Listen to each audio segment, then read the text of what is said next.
I was on my knees beside her bed frame, my father's silver torque wrench still in my hand, the last bolt just pulled tight.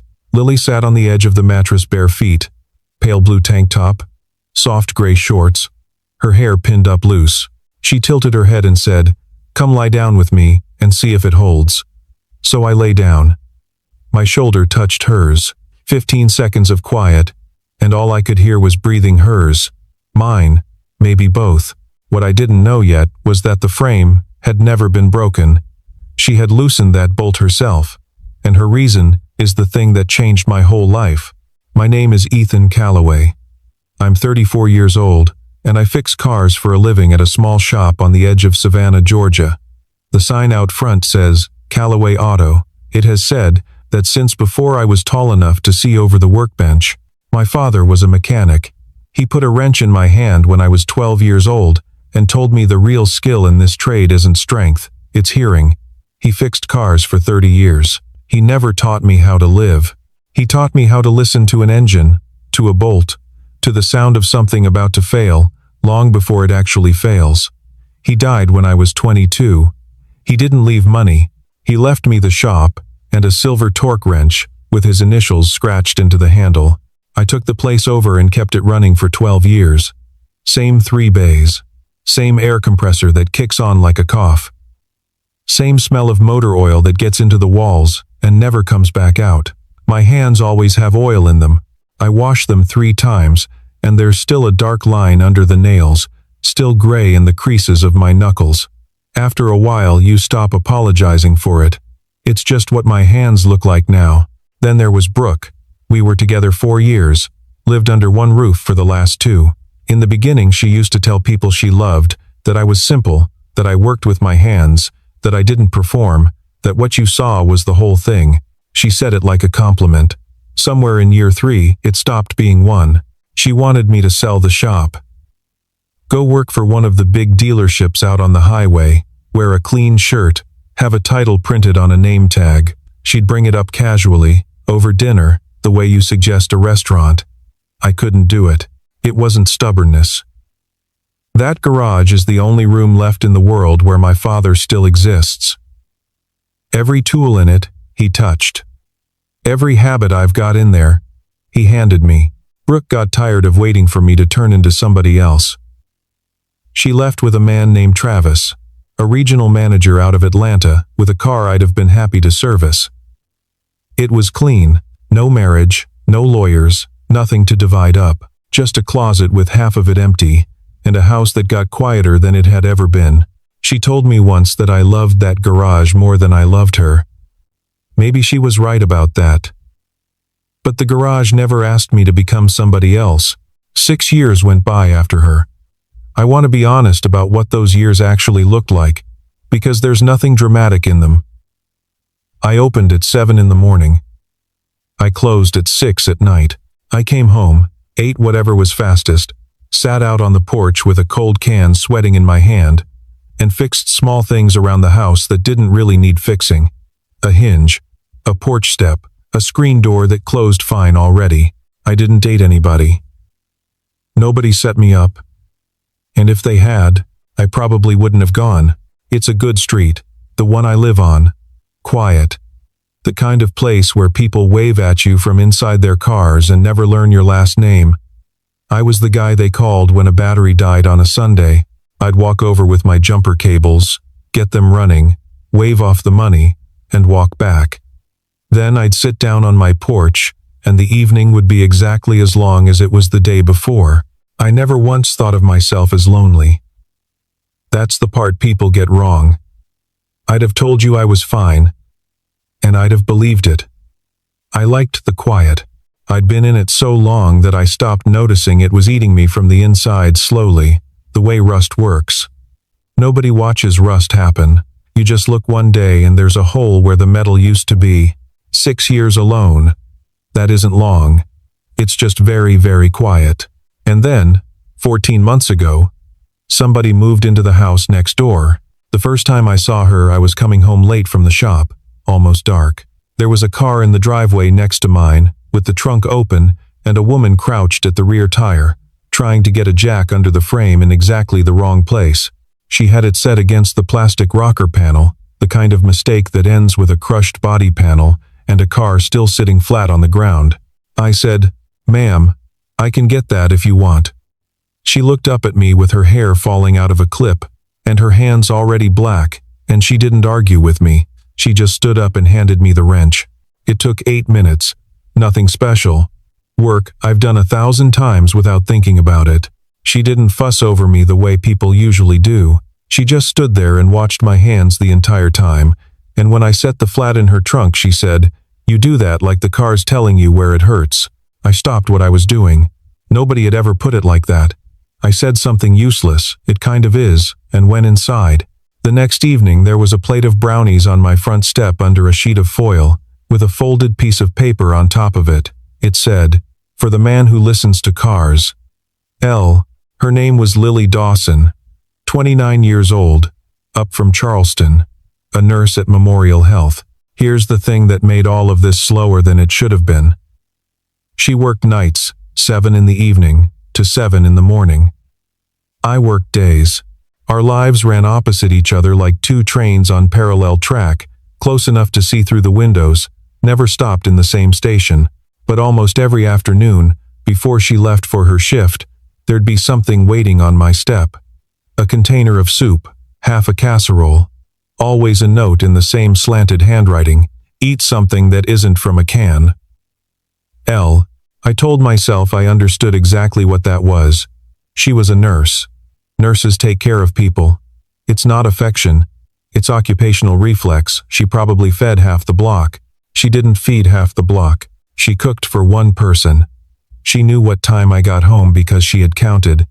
She timed those drop-offs so the food would still be warm when I pulled in, and she'd be gone before I could catch her doing it. Every single person watching my life from the outside could see it plain as daylight. I was the only man in Savannah who couldn't. 10 months ago, she knocked and asked if I knew anything about a kitchen faucet, because hers had started dripping, and the sound was keeping her from sleeping through the day. That was the first time I went inside her house. It was clean in a way that made me suddenly very aware of my boots. Lavender in a clay pot on the windowsill, nursing textbooks on a shelf with the spines cracked from actual use, an old wooden rocking chair in the corner that didn't match one other thing in the room. I pulled my father's torque wrench out of the bag. She noticed it right away. She asked, and I gave her the short version. My dad's, 30 years in the trade, gone 12 years. She didn't say sorry for your loss. She watched my hands on the fitting and said, "People say mechanics have rough hands. Yours are more careful than any surgeon I've ever stood next to." The drip took me about 20 minutes. Then we talked for 3 hours, and neither of us noticed until the light changed in the window. She told me about nights on the floor, about the older patients she sits with when their families don't come. She said living alone isn't hard, but walking into an empty house at 7 in the morning while the whole world is waking up, that part is hard. I understood that sentence better than she knew.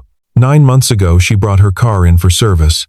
She came by after closing to pick it up, and I was still flat on the creeper under a Silverado, whistling something with no tune to it. She didn't call out to me. She sat down in the plastic chair by the window, pulled a book out of her bag, and read for 40 minutes while I finished. When I rolled out and saw her sitting there, I about came out of my skin. She laughed at me. Then she said, "I like it in here. It's a strange kind of quiet." Nobody had ever said that about my shop. She sat in the middle of all that noise with a paperback and looked more at home than most people look in their own kitchens. 8 months ago, she asked me to move a bookshelf. Solid oak, still loaded. We had it half off the floor when she said, out of nowhere, "You never wanted to settle down with anybody?" I said, "Tried it. Didn't take. I think I'm just better with machines." She was quiet a second. Then she said, "Machines don't bake you brownies." I turned to look at her. She was already looking at the wall, her ears pink all the way to the tips. I didn't say another word. We moved the shelf. I went home. But I thought about those pink ears for a long, long time. 7 months ago it rained all night. She came home around 7:15 in the morning, soaked through, scrubs stuck to her, wearing that flat gray exhaustion that only night people have. I was on the porch with my coffee, before opening the shop. I called her over, got her a dry towel, poured a second cup, and we sat there in the sound of rain on the porch roof, without saying one word to each other. She fell asleep. It happened by degrees, her head tipping, catching itself, tipping further until it came to rest on my shoulder. Her hair was still wet, and it soaked straight through my shirt sleeve. I didn't move. Not once. 10 minutes. When she woke up, she said, "Sorry." I said, "Don't." That was the whole conversation. But after she went inside, my shoulder was still damp. And I sat there and didn't change my shirt. Because I didn't want to. 6 months ago, I noticed I'd started making 2 cups of coffee every morning. Not on purpose. My hands did it before my head caught up. Some mornings, she was walking up her driveway at the right time, and some mornings, she wasn't, and I made 2 either way. I didn't have a name for that feeling yet. All I knew was that on the mornings she didn't come by, the morning lasted longer. 4 months ago, on a Saturday afternoon, she knocked on my door and said her bed frame had been creaking for a few nights, and she couldn't sleep through the day with it. Could I take a look? I brought the silver wrench. Her bedroom was white sheets and late sun coming through the curtains and that lavender off the windowsill. I got down on the floor and worked around the frame 4 bolts. Every one of them backed off far enough that I remember thinking somebody had put this thing together in a hurry. She sat on the edge of the mattress the whole time, with her bare feet on the rug, watching me work. When I finished, she tilted her head and said it. "Come lie down with me and see if it holds." And I did. I lay down next to her, on top of the covers, both of us flat on our backs, my shoulder against her shoulder. 15 seconds. Not a sound in that house. She turned her head and looked at me, a hand's width away, warm brown eyes, and she didn't blink. "Feels solid," she said, real quiet. I swallowed and said, "Solid." Then I got up and walked out of that room, faster than a man walks out of a room where nothing is happening. At home, I stood with my forehead against the inside of my own front door, wrench still in my fist, and admitted something to myself for the first time. I hadn't wanted to get up. A week later, I opened one of her containers and found a note in the lid. "You left too fast on Saturday. The bed's still fine. L." I read it 3 times. 3.5 months ago, I was wiping my hands on a shop rag at the end of the day when I heard heels on the concrete. That sound does not belong in my garage. Nothing in my garage makes that sound. Brooke. 6 years. New hair, red lipstick, perfume that cut straight through the oil smell like it had come to pick a fight with the room. But her eyes were tired in a way I didn't remember. Tired the way you get when something you bet everything on doesn't pay. "Ethan," she said, "I've missed you." Travis had left her. Gone back to his ex-wife, apparently, which is a sentence with its own kind of poetry in it. She told me that, inside the first 2 minutes, like she needed me to have the context before she made whatever ask she'd driven 4 hours to make. I hadn't gotten a word out yet when Lily walked in. She did that sometimes, stopped by before her shift with a container, set it on the bench, said something short, left. Completely normal for us. Not normal for that particular Tuesday. Lily looked at Brooke. Brooke looked at Lily top to bottom, the whole inventory, the scrubs, the hair pulled back, the face with nothing on it at the end of a long day, and then she looked at the food container in Lily's hands, and I watched her understand everything about my life in about a second and a half. Lily set the container down on the bench. "Have a good night," she said. "Nothing else." And she left. But right before she turned, something moved behind her eyes. It was there and gone in under a second, and I have replayed it more times than I can count. It was the look of a woman deciding not to ask a question. I knew that second was going to haunt me. I just had no idea how right I was. A few days later, Brooke came to my house in the evening, dressed for it, bottle of wine in her hand. She sat down on my porch the way you sit in a chair you used to own. "I've changed," she said. "I understand you better now." I said, "Brooke, that was 6 years ago." She leaned in and dropped her voice the way she used to when she wanted something and knew I'd give it to her. "I'm not asking you to sell the shop anymore. I just want to come home." And I looked at her. Really looked. What I saw was a woman looking for a place to land. Not looking for me. Any porch would have done the job. Mine just had the shortest paperwork. "This isn't your home anymore," I said. Something shifted in her face. She smiled, but it went thin and sharp at the corners. "Is it because of the little nurse next door?" she said. "She brings you food like you're a stray she's been feeding." My jaw locked up. I didn't answer that. There are things you don't dignify, and there are things you don't say out loud, because the second you defend somebody, you've admitted what they are to you, and I wasn't ready to hand that to Brooke. She stood, picked her wine back up, and walked out to her car. She'd been in my life 4 years, and I let her go without another word, and I remember thinking that was the end of it. It wasn't the end of it. That was her figuring out where the load-bearing wall was. 3 months ago she made her real move, and I wasn't there for it. I was under a car with the radio on, and no idea in the world. She drove to Memorial Health, asked at the emergency desk about somebody she knew, waited around, wandered, and found Lily at the nurse's station near the end of her break. She sat down like a friend. Friendly voice, warm face, the whole performance. "I'm Ethan's ex," she said. 4 years, lived with him for 2. "I just thought somebody should tell you Ethan doesn't know how to love anybody. He knows how to fix things. That's all he's got. You'll always be standing behind that garage, behind that wrench, behind anything with a bolt in it. Trust me." And here's the part that took me a long time to understand. Brooke didn't lie. Not one word of that was a lie. I do spend most of my waking life in that shop. I've gone whole weeks where the longest conversation I had was with a customer about a timing belt.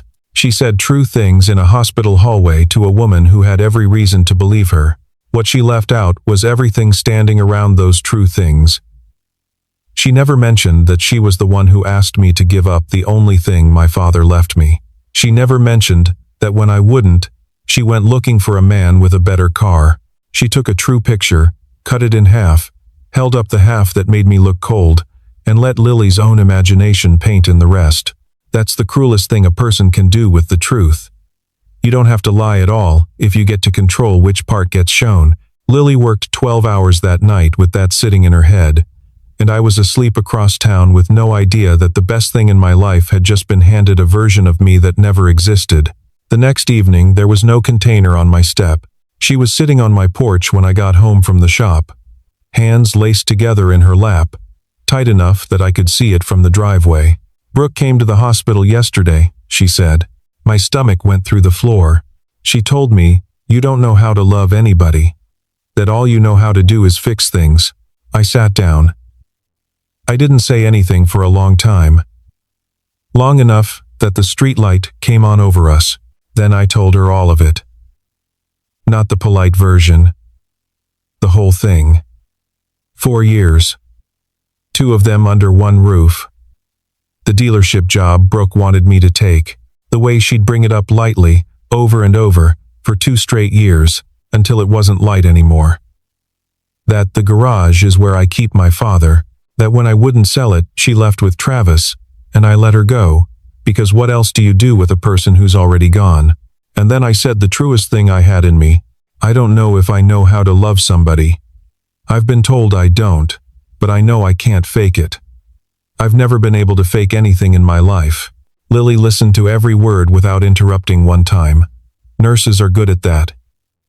Then she stood up, but before she went, she reached down and put her hand on the back of my hand, the one with oil still down in the knuckles, the hand I'd have hidden if I'd had a second's warning.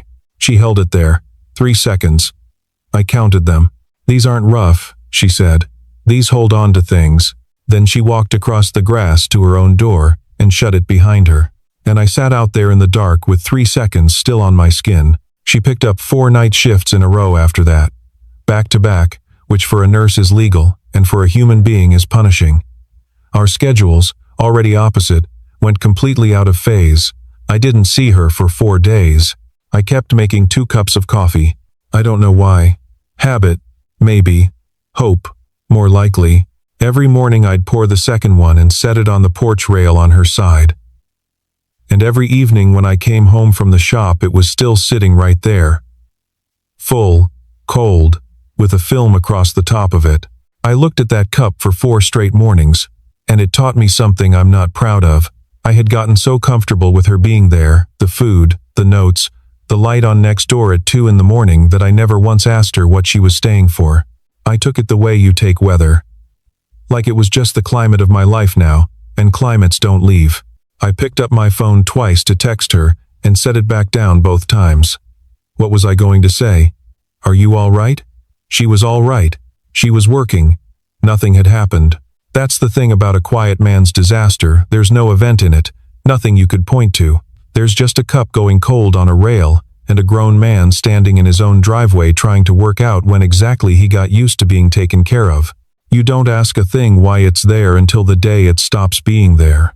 On the 5th day, I got to the shop at 6:45, and there was a container sitting in front of the roll-up door. Not on my porch. At the shop. Which meant she had driven over there at 6 in the morning, at the end of a 12-hour night, before she went home to sleep. The note said, "The cold coffee on your porch rail, I see it every morning when I get home. Thank you for making it. L." She knew. She'd known the whole time. And I knew that she knew. And neither one of us had said a single word out loud about any of it. I folded that note into a square and put it in my shirt pocket, the one where I keep my shop rag. First clean thing that pocket has ever carried. I kept it on me all day. I know how that sounds. I'm 34 years old. 2 months ago, on a Saturday night, she came over to my porch. She was carrying something. I recognized the shape of it before I could see it clearly, my father's silver torque wrench. I'd left it at her house the day I fixed the bed, and never gone back for it. I hadn't even noticed it was gone. She sat down in the chair next to mine and turned it over in her hands. It was a strange picture, and I remember thinking so at the time. Nurses' hands, hands that run lines, and find veins on 80-year-olds, turning a mechanic's tool over and over like a rosary. "Ethan," she said. "That bed frame wasn't broken." I looked at her. I loosened the bolts myself. The night before, neither one of us said anything for a second, because every time you fix something in my house, that's the only time you stay long enough, she said. Our schedules are backwards. I leave when you get home. You leave when I'm asleep. I get you in 10-minute pieces. She stopped and started over. So I made something that needed fixing, so I could be near you.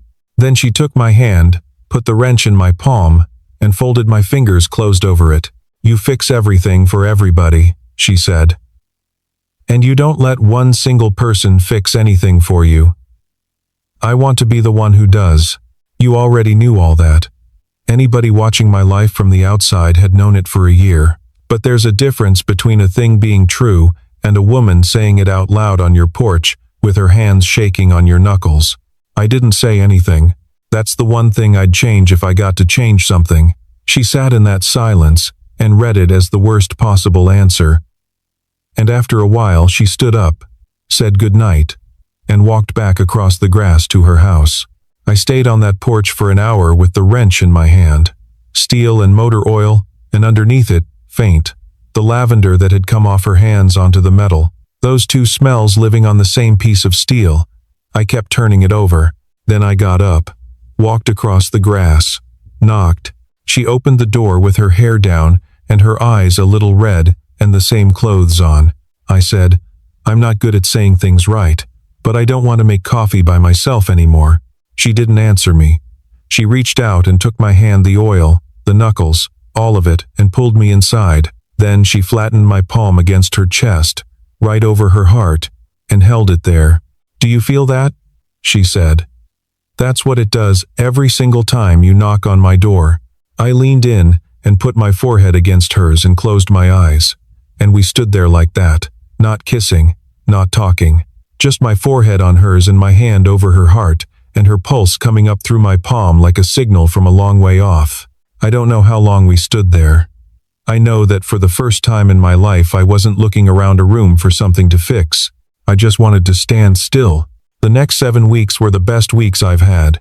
That first Sunday she came off shift, and we drank coffee on my porch. 2 chairs, 2 cups, both of them hot, both of them for somebody. She had the dark circles under her eyes, and she smiled anyway. I told her about the transmission I'd been fighting with all week. She told me about the 90-year-old man in bed 12, who called her by his late wife's name at 3 a.m, and how she answered to it, because what does it cost her to be somebody's Ruth for a night? Second week I cooked her dinner. Burgers. I burned one side of hers and served it anyway. She ate the whole thing and said, "You are a better mechanic than you are a cook, but I'll eat every one you ever make me." Third week, she came by the shop at closing to pick me up. I was at the sink in the back, scrubbing my hands, water running, soap up past my elbows. She came up behind me, turned me around by the shoulder, and kissed me. My hands were still wet. I put them on her waist anyway and left 2 dark handprints on her shirt, and neither one of us cared even a little. She laughed against my mouth and said, "I have been waiting a long time for that." I said into her hair, "So have I. I just didn't know that's what I was doing." We fell into a rhythm without ever sitting down and discussing it. She'd clock out at 7 and I'd have the second cup poured before she made it up the driveway. We'd sit for 20 minutes. Then I'd go open the shop and she'd go sleep through the middle of the day, and those 20 minutes turned into the thing I organized the rest of my hours around. I've been in whole relationships with less in them than we put into that 20 minutes on a porch rail. 3 weeks ago, Brooke came one last time, late, drunk, parked crooked in front of my house, and laid on the horn until I came out. She stood down in the grass and yelled up at me, "You're going to regret this, Ethan. She'll get sick of you the same way I got sick of you." And I looked at her, really looked at her, standing in my yard at 11 at night with her keys in her fist. 6 years ago, that sentence would have opened me up like a can. I stood there and waited for it to hurt. It didn't. All I saw was somebody trying to tear down a house she never helped build. I said it plain, no heat in it at all. "Brooke, you didn't get sick of me. You got sick of a version of me you made up in your own head. That version was never here." She stood there. Whatever she'd driven over to do, that wasn't in the plan. Then Lily came up behind me in the doorway. She didn't say a word. She put her arms around my middle and rested her forehead between my shoulder blades and just stood there holding on. Brooke saw it. I watched her see it, the arms, the forehead, a woman holding on to a man in an old t-shirt who smells like a garage, on purpose, in front of anybody who cares to look. She got in her car and drove away. She hasn't been back. And it isn't because of anything I said. It's because she finally saw the one thing she never gave me. Somebody who chose to stay. 2 weeks ago I was over at Lily's, and I noticed something new on the living room wall. A small frame, maybe 4 inches square, not a photograph. A bolt. That bolt. The one she'd backed off her own bed frame 4 months earlier, mounted on white matting behind glass like it belonged in a museum. And underneath it, on a little card in her handwriting, "The bolt I loosened to keep you close." I stood in front of it a good while. Then I pulled her into me and kissed her forehead and said, "You don't have to loosen anything else. I'm already here." She laughed, that small, warm laugh she doesn't spend on other people. Then, a week ago, I did something I never once pictured myself doing. I took my father's silver torque wrench out of my toolbox, carried it across the grass to her house, and set it on the shelf next to that old rocking chair. Right there in the open, in her living room, next to the lavender. She looked at it. Then she looked at me. "Why'd you put it there?" I said, "Because this is home." That's all. 4 words. But she understood exactly what I had just handed her. Because she knew what that tool was and where it had lived for 12 years. And she knows I don't say things I don't mean. She didn't make a speech about it either. She just took my hand. That night we lay down on her bed. The bed. The one that was never broken. She curled into me with her head on my chest and put her hand flat over my heart, the same place she'd put my hand on hers the night she told me the truth. It had reversed itself without either one of us planning it. Her hand on my heart this time. She was already half asleep when she said, "Does it still hold?" I laughed. It came up out of my chest and she felt it under her palm before she heard it. "Best thing I ever built," I said. "It holds." We lay there. I thought about the man who stood in that same room 4 months back and walked out fast because he didn't know what to do with his own hands. I wanted to reach through and tell him it works out. I wanted to tell him to lie back down. I listened to her breathing slow down and even out until she was all the way gone. 12 hours on her feet, a body with every right in the world to want a pillow and a dark room, and she picked my chest instead. I looked at the ceiling with my hand in her hair, and I thought about what Brooke told her in that hospital. That I don't know how to love anybody. That all I know how to do is fix things. Brooke was wrong. I do know how. I just needed the right person to teach me the difference that loving somebody isn't repairing them. It's staying. Out the window I could see my own porch light still burning on the other side of the fence, the way it has every night for 6 years. I didn't need it anymore. I was already on this side. I've been fixing cars my whole life. I can hear a bolt that's backed off from the sound of a door closing. I can tell you when a piston's about to seize, when something is going to fail, 3 weeks before it fails. That's the entire job. Listening for the thing nobody else hears yet. And I never once heard it in myself. 6 years of quiet, and I called it peace. It took a woman loosening the bolts on her own bed frame, just so I'd stand in her room long enough to be worth talking to before I noticed there was anything wrong with me at all. Brooke wanted me to become somebody else. Lily wanted me to come home oil down in my knuckles, shirt smelling like a garage, exactly as I already was. That's the whole difference between them. That's it. That's the entire lesson, and it took me 34 years. My father's silver torque wrench sits on a shelf in Lily's living room now, next to that old rocking chair, next to the lavender on the sill. It doesn't belong in the shop anymore. It belongs where I belong, and that bolt in the frame on the wall isn't a souvenir. It's proof. Proof that sometimes the best thing that ever happens to you starts with the smallest lie ever told and ends with the biggest truth anybody ever handed you. She didn't fix me. She just backed off one bolt, and my whole life dropped right into place. So let me ask you 2 things. Have you ever missed somebody not because they were far away, but because they were standing right next to you and you never looked up? And if somebody loosened a bolt just to keep you close a little longer, would you be angry or would you lie down? If this story made you smile, hit like, subscribe to the channel, and tell me in the comments, do you think Lily was right or wrong to loosen that bolt?